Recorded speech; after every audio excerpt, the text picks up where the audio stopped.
पिछला क्लास में हम लोग ने देखा था वेलोसिटी रेशियो। इस बार हम लोग देखेंगे power transmitted through the belt. Belt के थ्रू पावर ट्रांसमिट होगा तो कितना होगा पावर ट्रांसमिशन।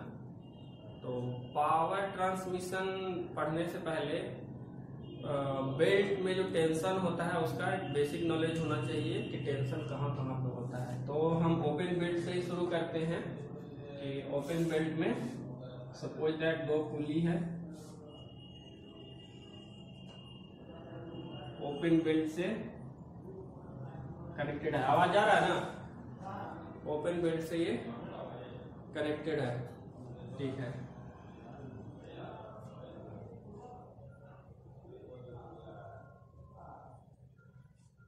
क्लियर है यहाँ तक? ओपन बेल्ट से अब ये रोटेट कर रहा है सपोज दैट क्लॉकवाइज डायरेक्शन में।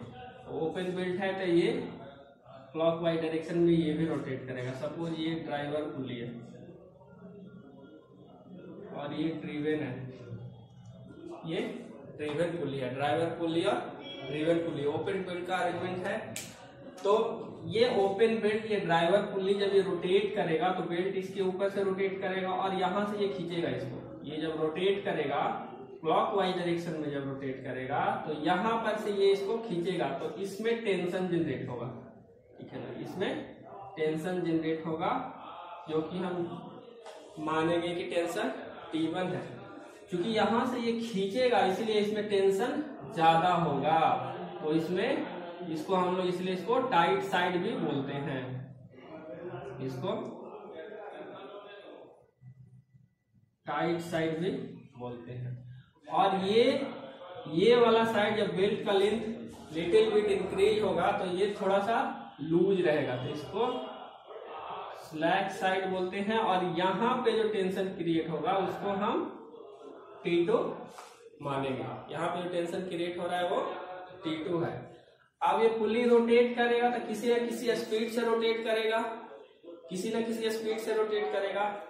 Suppose n rotation per minute, n1 rotation per minute. n1 क्या है? आरपीएम में, n1 in RPM rotation per minute. उसी तरह से ये रोटेट करेगा तो इसको भी रोटेट करेगा कुछ ना कुछ स्पीड से। ये n2 स्पीड ऑफ ड्राइवर पुली, ये भी सॉरी ड्रिवन पुली, ये भी n2 आरपीएम में है, n2 आरपीएम में। क्लियर है यहां तक? तो पावर ट्रांसमिशन इससे कितना होगा? सपोज ये टेंशन कुछ न्यूटन में है, रोटेट कर रहा है कोई पावर ट्रांसमिशन करने के लिए। अभी हमको पता नहीं है कि पावर कितना ट्रांसमिट हो रहा है। इससे बेल्ट है, बेल्ट ये पावर इस पुली से, ड्राइवर पुली से ड्रिवन पुली में ट्रांसफर कर रहा है, तभी ना ये रोटेट कर रहा है। इससे कुछ अरेंजमेंट जुड़ा हुआ होगा और वो वर्क करेगा आगे। तो टी जब ये गुड मॉर्निंग, तो ये रोटेट करता है तो ये T1 टेंशन जनरेट करता है टाइट साइड में और T2 टेंशन जनरेट हो रहा है स्लैक साइड में। टाइट साइड का टेंशन हमेशा ज्यादा होता है और स्लैक साइड का टेंशन हमेशा कम होता है। इसके कंपैरिजन में इससे कम होता है स्लैक साइड का टेंशन। तो टेंशन जनरेट हो गया। तो पावर ट्रांसमिशन कितना होगा? ये जब रोटेट करेगा n स्पीड से तो power transmitted through the belt कितना होगा? तो उसका एक फॉर्मूला होता है power transmission P equal to T1 minus T2 into V, जहां की V linear speed of the belt, linear speed of the belt हो जाएगा। स्क्रीन नहीं दिख रहा है, अभी भी नहीं दिख रहा है, तो स्पीड आपका थोड़ा सा हो सकता है। अच्छा ठीक है, इंतजार करो, दिखेगा। चमक रहा है क्या? दिख रहा है? और किसी को नहीं दिख रहा है? ठीक है, अभी क्लियर है? हाँ चलो। तो हाँ, पुली रोटेट कर रहा है ये, और पावर ट्रांसमिशन का फॉर्मूला आपका ये होता है P equal to T1 minus T2 into V, जहाँ V है बेल्ट का स्पीड, ठीक है। तो V निकालेंगे कैसे? V जो ये इसका रोटेशन होगा वही स्पीड से बेल्ट रोटेट करेगा ना। जो रोटेशन हमारा पुली का होगा उसी स्पीड से नहीं रोटेट करेगा। हाँ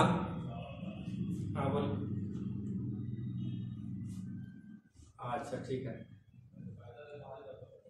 ठीक है। हम लोग बेल्ट ड्राइव में पावर ट्रांसमिशन देख रहे थे, ठीक है ना, पावर ट्रांसमिशन क्या होता है, बेल्ट ड्राइव के थ्रू पावर ट्रांसमिशन कैसे होता है और कितना होगा वो हम लोग कैसे निकालेंगे, ये हम लोग को आज सीखना है कैसे निकालेंगे। तो ओपन बेल्ट से शुरू कर रहे हैं। ओपन बेल्ट में ओपन बेल्ट का अरेंजमेंट लिए, तो ये ड्राइवर पुल्ली इसको माने, इसको ड्रिवन पुल्ली माने और ओपन बेल्ट से कनेक्ट कर दिए, ठीक है।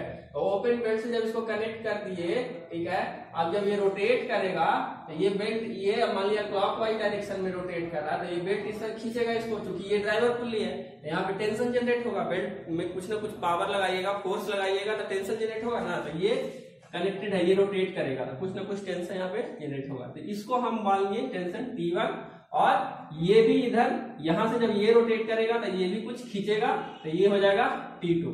अब T1 हमेशा ज्यादा होता है क्योंकि ड्राइवर पुल्ली इसको खींचता है, तो यहाँ पे टेंशन ज्यादा होता है। ये तो ड्रिवन पुल्ली है, तो जो पावर यहाँ से जाएगा यहाँ ट्रांसफर होगा और फिर यहाँ से इसको ये खींचेगा, तो T1 हमेशा T2 के कंपेरिजन में T1 हमेशा ज्यादा होता है।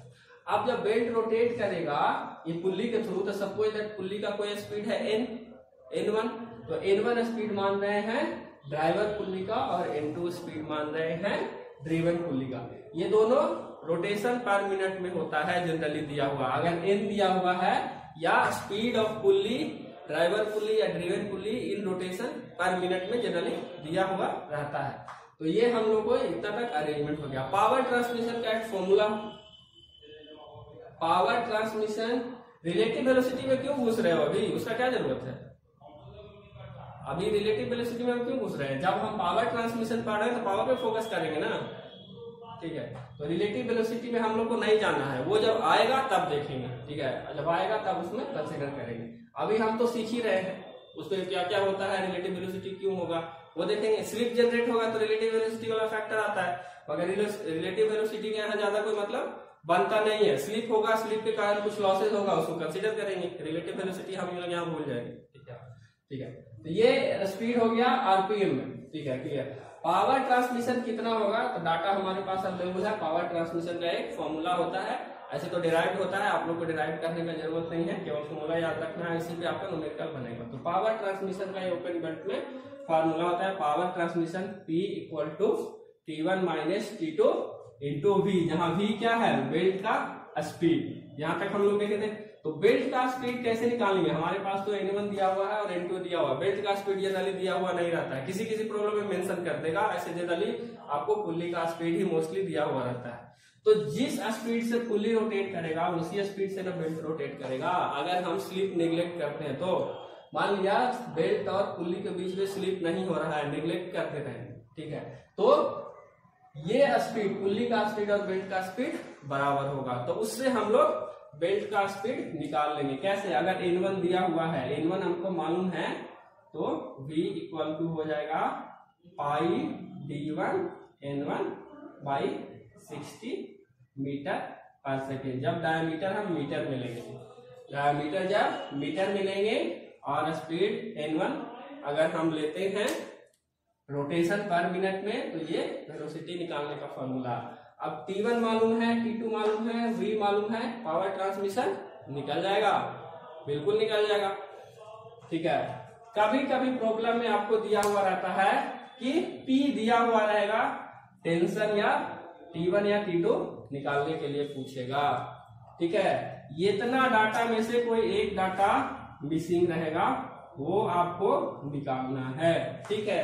कभी कभी क्या कर देता है कि ये सारा डाटा दे देगा, स्पीड भी दे देगा, आपको डायमीटर निकालने के लिए बोल देगा कि डायमीटर स्पीड पावर, किसी बेल्ट के थ्रू कोई पावर है 50 वाट का पावर ट्रांसमिट हो रहा है, ठीक है।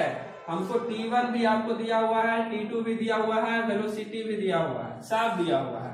अब पूछ देगा कि ड्रिवन पुल्ली का या ड्राइवर पुल्ली का डायमीटर D1 कितना होना चाहिए, कितना होना चाहिए, निकल जाएगा। अगर V2 V1 V, तो पहले इस वाला फार्मूला से जो मिसिंग रहेगा V निकालेंगे और V वाला फार्मूला इसमें पुट कर देंगे, D निकल जाएगा, बिल्कुल निकल जाएगा, ठीक है। अगर D दिया हुआ है, हो सकता है N1 पूछ दे, यही सब घुमा फिरा के न्यूमेरिकल में आप लोगों को क्वेश्चन पूछता है पावर ट्रांसमिशन से। तो ये problem related to power transmission के लिए कि हाँ अगर किसी बेल्ट ड्राइव हमारे पास है, ओपन बेल्ट ड्राइव है या इवन क्रॉस बेल्ट ड्राइव में भी सेम फॉर्मूला यूज होता है पावर ट्रांसमिशन का। जब क्रॉस बेल्ट ड्राइव जब यूज करेंगे ना तो उसमें भी यही फॉर्मूला यूज होगा, ओपन बेल्ट हो या क्रॉस बेल्ट हो, फॉर्मूला उसमें भी टेंशन राइट साइड और स्लैक साइड होगा, ठीक है, और ड्राइवर और ड्रिवन पुल्ली का स्पीड होगा और V होगा। पावर ट्रांसमिशन का सेम फॉर्मूला, ओपन बेल्ट हो या क्रॉस बेल्ट हो, ये हम लोग यूज करेंगे।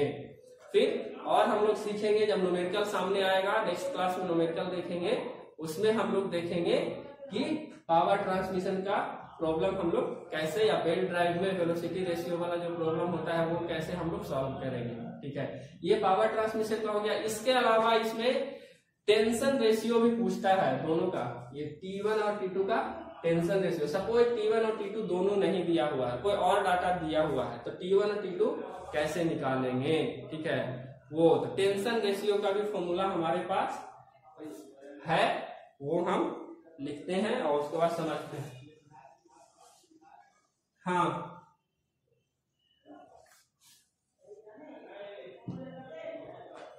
सेम है। अगर D2 आपको निकालना है तो V यहां से निकल जाएगा ना, V निकालने के बाद मान लीजिए ये सब डाटा आपके पास अवेलेबल है, वेलोसिटी निकाल जाएगा तो पाई D2 इंटू बाई 60, ठीक है।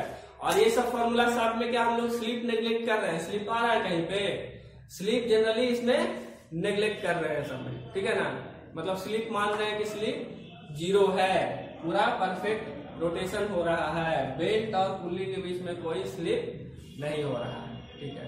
ये मान करके हम इस तरह से निकालेंगे, ठीक है। और जहां पे कहीं कहीं पे वेलोसिटी रेशियो का भी यूज होगा, तो जैसे जैसे प्रॉब्लम आएगा वैसे वैसे देखेंगे।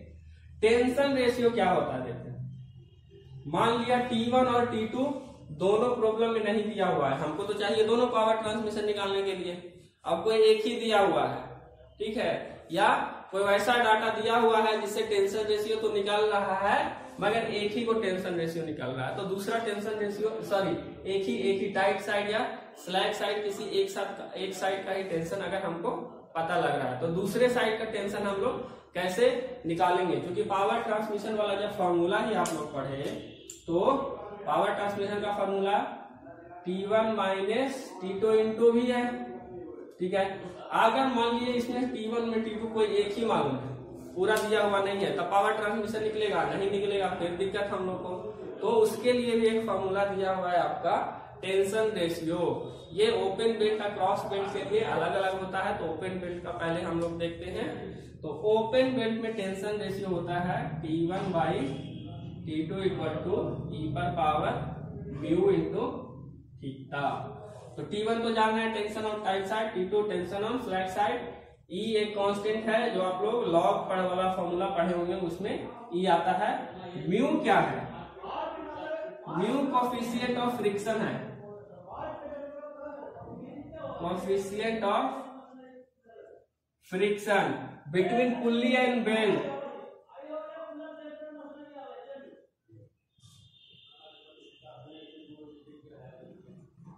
Between pulley and belt, pulley और बेल्ट के बीच में जो फ्रिक्शन का कोफिशिएंट है वो हम लोग म्यू लेंगे। थीटा क्या है, एंगल ऑफ कांटेक्ट। थीटा क्या है, थीटा क्या बताए थे, एंगल ऑफ कांटेक्ट,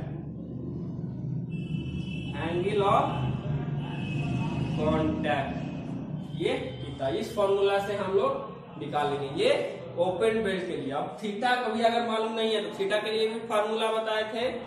थीटा के लिए क्या फॉर्मूला था, theta equal to 180 minus 2 alpha बताए थे, 180 माइनस 2 अल्फा।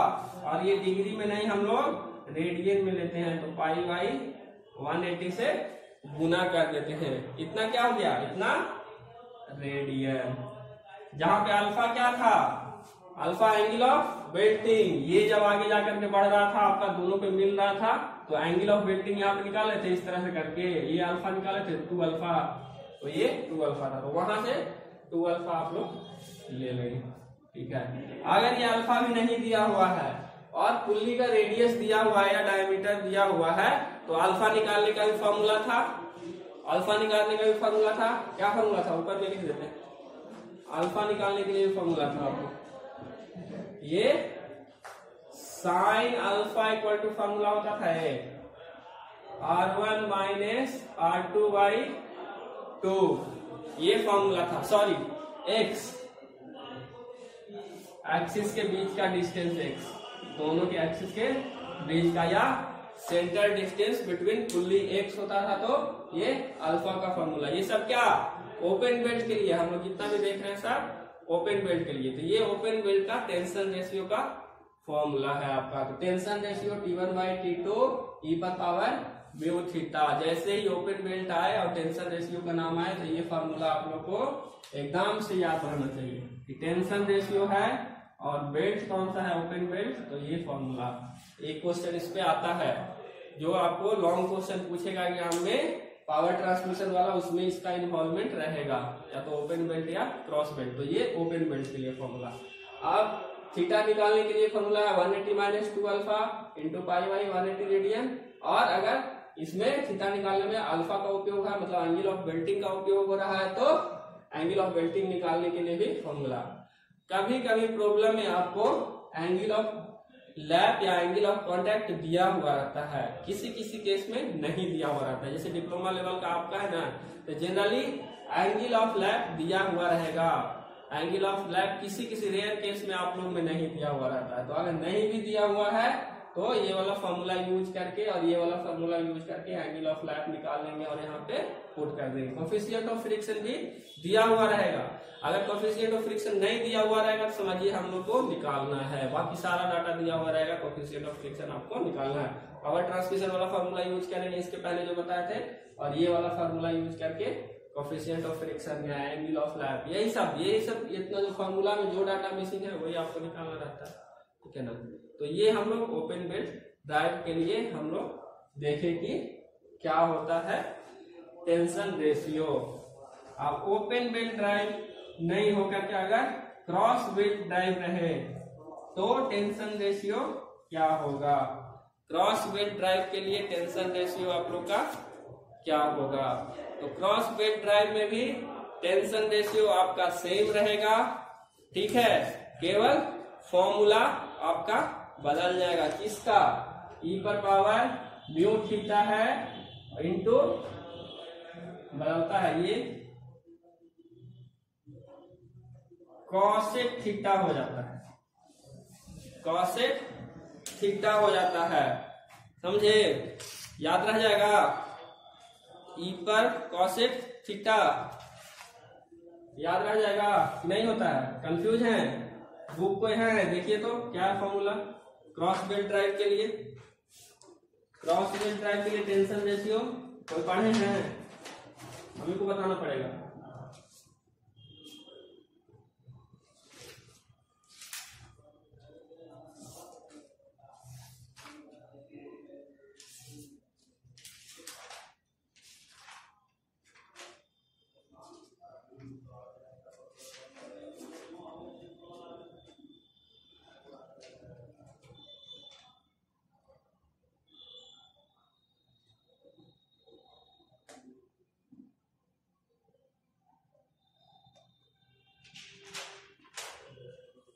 म्यू थीटा ही होता है, केवल फॉर्मूला में चेंजेस कहाँ होता है आपका, जब एंगल ऑफ लैप या एंगल ऑफ कांटेक्ट निकालते हैं। ठीक है, तो ये आपका फॉर्मूला हो गया है आपका टेंशन रेशियो का। ठीक है, बाकी सब कुछ आपका सेम। थीटा का वैल्यू भी बदल जाता है, थीटा इक्वल टू हो जाता है 180 plus 2 alpha into pi by 180 radian. ये क्रॉस बेल्ट ड्राइव के लिए क्लियर है इतना तक। बोलिए, टेंशन रेशियो आया समझ में। टेंशन रेशियो क्या होता है, जो लाइन पे है, क्या चीज, क्रॉस बेल्ट में, हाँ ये फॉर्मूला आपको सेम है, मगर एंगल ऑफ लैप और angle of Belting cross belt drive के लिए बदल जाता है। ठीक है, क्योंकि क्रॉस देखो एंगल ऑफ बेल्टिंग क्या हो रहा था, ये वाला इधर जा रहा था, ये वाला इधर जा रहा था, ये तो ओपन बेल्ट के केस में हो रहा था। मगर इसी को अगर हम बताएं कि क्रॉस ओपन बेल्ट नहीं होकर के ये क्रॉस बेल्ट हो जाता है, तो क्रॉस बेल्ट का अरेंजमेंट कैसे हो जाएगा? क्रॉस बेल्ट का अरेंजमेंट आपका इस तरह से हो जाएगा, क्रॉस बेल्ट का अरेंजमेंट आपका इस तरह से हो जाएगा। तो ये कहीं मिलेगा इधर जाएगा, तो ये कहीं मिलेगा इधर जाएगा, तो नहीं मिलेगा। तो एंगल ऑफ बेल्टिंग उस केस में ये वाला हो जाता है। एंगल ऑफ बेल्टिंग जो थीटा ले रहे थे उस केस में ये वाला हो जाता है। तो ये एंगल आपका थीटा बदल जाता है, angle of Belting, sorry angle of belt alpha, ये आपका एंगल ऑफ बेल्टिंग जो हो जाता है ना 2 अल्फा, ये हो जाता है आपका। पहले क्या ये वाला हो रहा था ओपन बेल्ट में 2 अल्फा ये हो रहा था, जबकि क्रॉस बेल्ट में आपका ये हो जा रहा है। ठीक है ना, तो ये इसका फॉर्मूला बदल जाता है। और देखिए आपका ओपन बेल्ट में ये वाला एंगल यहाँ जा रहा था, ये यहाँ जा रहा था, जबकि क्रॉस बेल्ट में ये क्या है, यहाँ आ रहा है और ये यहाँ आ रहा है। ठीक है, तो एंगल ऑफ लैप भी आपका बदल जाता है, जो 180 माइनस था वो प्लस हो जाता है। ठीक है, यही चेंजेस होता है क्रॉस बेल्ट ड्राइव में टेंशन रेशियो में। फॉर्मूला आपका सेम रहता है टेंशन रेशियो का, मगर एंगल ऑफ लैप और एंगल ऑफ बेल्टिंग आपका बदल जाता है। ठीक है, ये क्रॉस बेल्ट ड्राइव के लिए। ठीक है, टेंशन रेशियो क्लियर है। आप थोड़ा सा सेंट्रीफ्यूगल इफेक्ट देख लेते हैं कि बेल्ट जब रोटेट करेगा तो सेंट्रीफ्यूगल इफेक्ट क्या होता है और पावर ट्रांसमिशन पे कैसे इफेक्ट डालता है।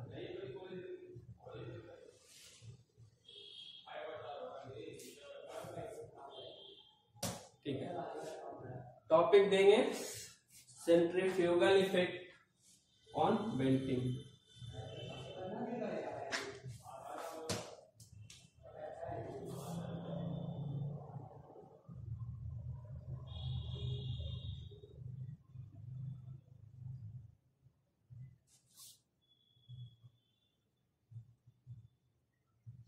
सेंट्रीफ्यूगल फोर्स का नाम सुने हैं? सेंट्रीफ्यूगल फोर्स का नाम सुने हैं? कब होता है? जब कोई सेंटर से किसी सेंटर के थ्रू कोई रस्सी बांध करके अगर हम इसको घुमाते हैं, इस सेंटर के एक्सिस के इस एक्सिस के चारों ओर घुमाते हैं, तो यहाँ पे जो मास होता है वो क्या है, बाहर जाने का कोशिश करता है, तो यहाँ पे कुछ टेंशन जनरेट होता है। ठीक है, यहाँ पे टेंशन जनरेट होता है। अगर ये किसी रस्सी से बांधे हुए हैं तो इसमें कुछ टेंशन जनरेट होगा। इसी टेंशन को हम लोग सेंट्रीफ्यूगल टेंशन कहते हैं। ठीक है ना, तो बेल्ट ड्राइव में भी जब बेल्ट रोटेट करता है, ठीक है, तो यहां से यहां जब बेल्ट जाता है रोटेट करेगा तो ये क्या है, एक सर्कुलर पाथ में रोटेट करता है, और बेल्ट का कुछ ना कुछ मास होता है, तो ये मास जो है ना बाहर की ओर आपको जाने का कोशिश करता है। क्यों? क्योंकि बेल्ट जब आपको मान लीजिए जहां से टच कर रहा है पुल्ली पे और जहां पे लीव कर रहा है, तो यहां से यहां तक क्या है, एक ये सर्कुलर मोशन में रोटेट करता है, सर्कुलर मोशन रहता है। तो जहां सर्कुलर मोशन आएगा तो इस पे मास होगा और मास के कारण, इस बेल्ट के मास के कारण इस पे सेंट्रीफ्यूगल फोर्स लगेगा। ठीक है, इसी को हम लोग सेंट्रीफ्यूगल इफेक्ट ऑफ बेल्टिंग बोलते हैं। ठीक है, बेल्ट पे सेंट्रीफ्यूगल फोर्स क्यों लगता है, कैसे लगता है, ये सेंट्रीफ्यूगल फोर्स होता कितना है। मान लिया ये सेंट्रीफ्यूगल फोर्स या टेंशन बोले, centrifugal tension m into v square होता है, जहां m हो गया मास ऑफ बेल्ट, क्लियर है। अब ये जब सेंट्रीफ्यूगल इफेक्ट जब आ जाता है ना, तो आपका टेंशन जो मैक्सिमम टेंशन पहले आपका टाइट साइड वाला था, ये बढ़ जाता है, ये और बढ़ जाता है। ठीक है, क्योंकि यहाँ वाला मास इसको और इधर की ओर खींचने का कोशिश करता है, और यहाँ वाला मास इसको और इधर खींचने का कोशिश करता है। तो ये T1 जो पहले आपका टाइट साइड का जो टेंशन था बेल्टिंग में मैक्सिमम टेंशन हुआ करता था, जब सेंट्रीफ्यूगल इफेक्ट आ जाता है तो ये T1 मैक्सिमम नहीं होकर के ये T1 और बढ़ जाता है। ठीक है, ये T1 और बढ़ जाता है, उसको हम लोग बोलते हैं मैक्सिमम टेंशन T मैक्स। मगर ये T मैक्स कब आएगा? जब बेल्ट रोटेट करेगा तभी। जब बेल्ट स्टेशनरी रहेगा तब ये T1 का T1 ही रहेगा, ये T मैक्सिमम नहीं होगा। क्योंकि सेंट्रीफ्यूगल इफेक्ट कब आता है? सेंट्रीफ्यूगल इफेक्ट तभी आएगा जब ये रोटेट करते रहेगा। जैसे ही रोटेट करना बंद करेगा तो इस पे सेंट्रीफ्यूगल इफेक्ट कोई नहीं रह जाएगा, और उस केस में जब स्टेशनरी रहेगा तो टेंशन टाइट साइड का यही टाइट रहेगा, T1 ही रहेगा, और स्लैक साइड का T2 ही रहेगा। तो जब बेल्ट एक पार्टिकुलर स्पीड से ऊपर हो जाता है, जब इंजीनियरिंग में जाइएगा ना तो स्पीड लिमिट भी दिया है, आप लोग में स्पीड लिमिट वगैरह कुछ नहीं दिया है, या तो कंसीडर कीजिए या तो नहीं कीजिए। तो हम लोग उसी हिसाब से आपको लेके चल रहे हैं, कंसीडर या तो करना है या तो नहीं करना है। स्पीड का रेंज वगैरह हम लोग को नहीं देखना है। जब इंजीनियरिंग में जाएंगे ना तो एक स्पीड रेंज एक सर्टेन लिमिट से ज्यादा होता है तो हम लोग को कंसीडर करना ही पड़ता है, चाहे क्वेश्चन में मेंशन हो या नहीं हो। मगर आप लोग में ऐसा नहीं है, आप लोग में सीधे या तो कह देगा कंसीडर कीजिए या तो नहीं कीजिए। नहीं मेंशन है मतलब कंसीडर नहीं करना है, अगर मेंशन है सेंट्रीफ्यूगल इफेक्ट कंसीडर करने का तब कंसीडर करेंगे। तो सेंट्रीफ्यूगल इफेक्ट जैसे ही आया, यहाँ पे जो टेंशन है जब रोटेट कर रहा है तो वो बढ़ गया और ये टेंशन T मैक्स में बदल गया। तो ये T मैक्स कितना होता है? ये T मैक्स में सेंट्रीफ्यूगल फोर्स ऐड हो जाता है, T1 प्लस TC, ये हो गया सेंट्रीफ्यूगल फोर्स। ठीक है, और मैक्सिमम टेंशन कितना हो सकता है? मैक्सिमम टेंशन जो होता है T मैक्स वो सेंट्रीफ्यूगल टेंशन का 3 गुना हो सकता है, इससे ज्यादा नहीं हो पाता है। ठीक है, इससे ज्यादा ये नहीं हो पाता है। आप टीसी का फॉर्मूला पढ़े थे mv², यहां पे पुट कर सकते हैं T max equal to 3 into m into v²। ठीक है, m इंटू v²। अब यहां से हम लोग v निकाल लेंगे। v इक्वल टू क्या हो जाएगा? v इक्वल टू क्या हो जाएगा? T डिवाइडेड बाई ये टेंशन को, या T max divided by 3m under root. और अगर यहाँ पे T मैक्सिमम है तो ये V भी मैक्सिमम होगा, मतलब मैक्सिमम टेंशन पे आपका मैक्सिमम स्पीड इतना तक जा सकता है। इसी को हम लोग बोलते हैं कंडीशन फॉर मैक्सिमम टेंशन। तो कंडीशन फॉर मैक्सिमम टेंशन या मैक्सिमम स्पीड क्या हो जाएगा? तो T मैक्स होने के लिए 3 इंटू TC होना चाहिए और V मैक्स होने के लिए ये होना चाहिए। ये दो कंडीशन जब भी आ जाएगा तो बेल्ट का टेंशन मैक्सिमम होगा। निकालने के लिए बोल देता है आपका इस प्रॉब्लम में कि मैक्सिमम टेंशन के लिए बेल्ट का स्पीड कितना होगा और मैक्सिमम टेंशन इतना दिया हुआ है। या फिर इस तरह से पूछ देता है कि बेल्ट का मैक्सिमम स्पीड कोई दिया हुआ है न्यूमेरिकल वैल्यू कि बेल्ट का मैक्सिमम स्पीड 500 मीटर पर सेकेंड है, 600 मीटर पर सेकेंड है। अब बताइए कि उसमें मैक्सिमम टेंशन कितना होगा। तो बेल्ट का स्पीड हमको मालूम है, मास मालूम है, तो मैक्सिमम टेंशन निकल जाएगा। ठीक है, तो मैक्सिमम टेंशन यहाँ पे आपको T मैक्स निकल गया। फिर फर्दर हम लोग power transmission, maximum power transmission निकालेंगे। तो मैक्सिमम पावर ट्रांसमिशन जब निकालना होगा P मैक्स निकालना होगा तो इसका फॉर्मूला में हम लोग T मैक्स डालेंगे, T maximum minus T2 into V max. इस तरह से हम लोग maximum power transmitted through the belt भी निकाल सकते हैं। ठीक है, तो T मैक्स का दो कंडीशन, मैक्सिमम टेंशन होने के लिए कंडीशन ये, पहला तो 1 T मैक्स इक्वल टू 32 और T max equal to tension जितना दिया हुआ है प्लस सेंट्रीफ्यूगल टेंशन आपका वो ऐड कर लेंगे। अगर आपका टाइट साइड का टेंशन दिया हुआ है तब मैक्सिमम टेंशन क्या हो जाएगा? टाइट साइड का टेंशन प्लस सेंट्रीफ्यूगल टेंशन। तो सेंट्रीफ्यूगल टेंशन निकालने का भी फॉर्मूला आपका सर दिया हुआ है। तो इस तरह से हम लोग प्रोसीड करेंगे। ठीक है, एक और छोटा सा टॉपिक है इनिशियल टेंशन ऑफ बेल्ट, कि बेल्ट में इनिशियल टेंशन कितना होता है। खत्म होने वाला है, जल्दी से बता देते हैं, समय बहुत कम है, ठीक है ना, तो ऑटोमेटिक बंद हो जाएगा। इनिशियल टेंशन क्या होता है? इनिशियल टेंशन कहते किसको है?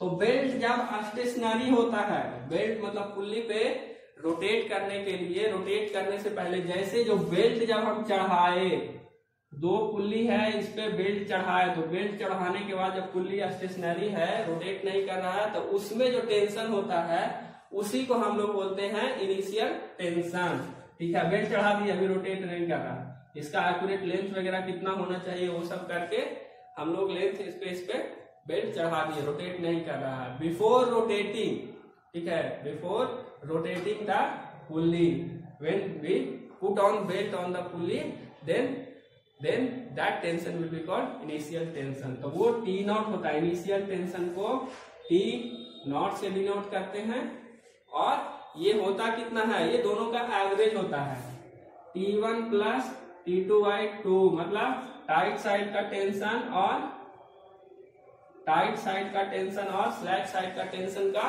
एवरेज होता है। ये जब centrifugal force effect, centrifugal force condition apply नहीं करेंगे तब, मतलब मान रहे हैं कि सेंट्रीफ्यूगल जब रोटेट करेगा तो सेंट्रीफ्यूगल फोर्स इस पे नहीं लगेगा तब। मगर हम बनाए हैं इस बेल्ट को कि हायर स्पीड के लिए, कि हायर स्पीड पे और हाई पावर ट्रांसमिशन करे, उस केस में इनिशियल टेंशन कितना होना चाहिए। तो जब हायर स्पीड के लिए डिजाइन है तो सेंट्रीफ्यूगल टेंशन कंसीडर करेंगे, और उस केस में हो जाएगा T1 plus T2 plus TC/2, 3 नहीं 2। क्यों? क्योंकि पुल्ली आपका दो ही है, और सेंट्रीफ्यूगल टेंशन तभी कंसीडर होता है जब आपका रोटेट करता है। दूसरा चीज, ये सेंट्रीफ्यूगल टेंशन ना, ये इसमें ओवरकम आ जाती है, इसमें आपका मिल जाता है मैक्सिमम टेंशन के रूप में, इसीलिए दो ही एवरेज में, इसका एवरेज नहीं, इसको हम लोग एक्स्ट्रा मानते हैं। तो जब इनिशियल टेंशन आपका कितना होगा, इनिशियल टेंशन T0, पहले तो जब हम सेंट्रीफ्यूगल फोर्स कंसीडर नहीं करेंगे तो T2/T1/2, और T0 अगर सेंट्रीफ्यूगल टेंशन कंसीडर करेंगे बेल्ट में तो T1 plus T2 plus TC/2, ठीक है। नेक्स्ट क्लास में हम लोग देखेंगे न्यूमेरिकल, तो आप लोग कैलकुलेटर वगैरह रेडी करके रखना, जो नोट्स भेजे हैं उसमें 2-3 गो न्यूमेरिकल है, वो लोग आप एक बार देख लेना कैसे कैसे बना है, उसी पे आधारित न्यूमेरिकल हम लोग वही वाला न्यूमेरिकल लेंगे जो नोट्स में है, उसी में से कोई एक लेंगे और उसको बोर्ड पे सॉल्व करेंगे, और कैसे प्रोसीड करते हैं न्यूमेरिकल सॉल्व करने के लिए वो हम लोग सीखेंगे, ठीक है ना। तो आज यहाँ पे ही खत्म करते हैं, ठीक है।